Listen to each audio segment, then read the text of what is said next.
Here now to react, Dr. Alveda King, niece of Dr. Martin Luther King Jr., civil rights activist, Fox News contributor.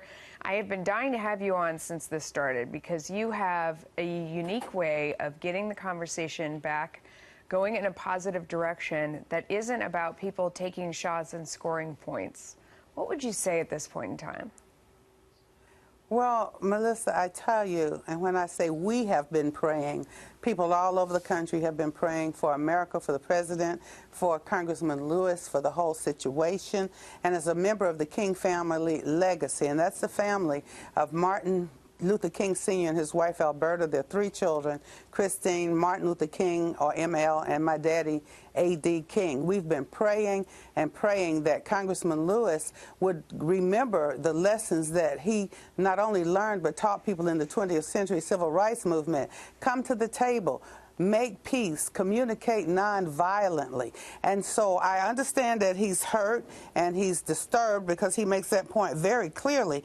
But the answer is not to just call somebody a racist, in this case President Trump, and not make efforts to resolve the situation. I brought in one of my books that's going to be released tomorrow. It's called King Truths.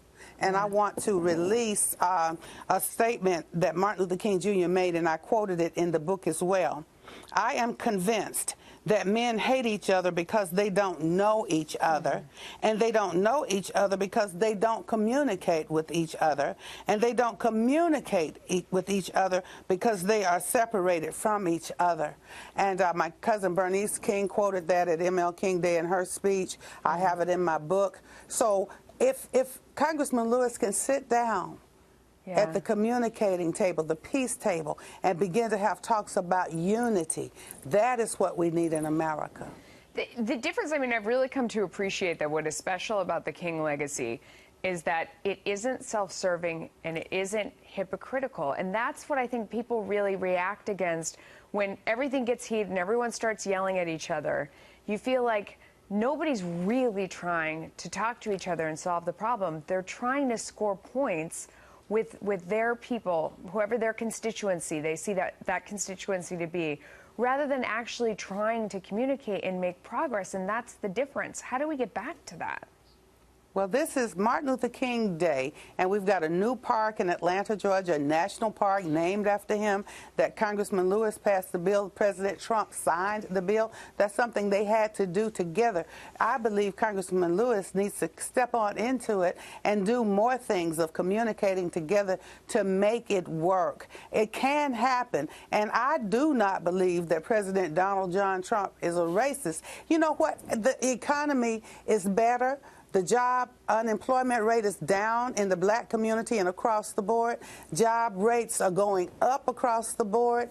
People in business now are saying we will lower our own, we'll have our own breaks to our employment. And so, you know, they're giving bonuses to employees. All of this is under the leadership of President Donald John Trump, and he's just not a racist.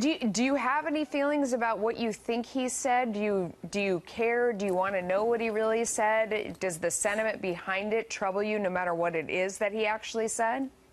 Well, immediately what I felt when I heard it, I said, oh, he's talking about the conditions, like a hellhole kind of thing, because I don't use the other word, hellhole, with corruption in these countries where the leaders are corrupt. Like we were talking in your previous segment, sometimes leaders can be corrupt, take all the resources from the people are suffering, and their answer is, let's move to America. So I believe that once our swamp is drained, he wants to help drain some more swamps too, and I believe we should help our president get rid of corruption, and I believe he wants to do that.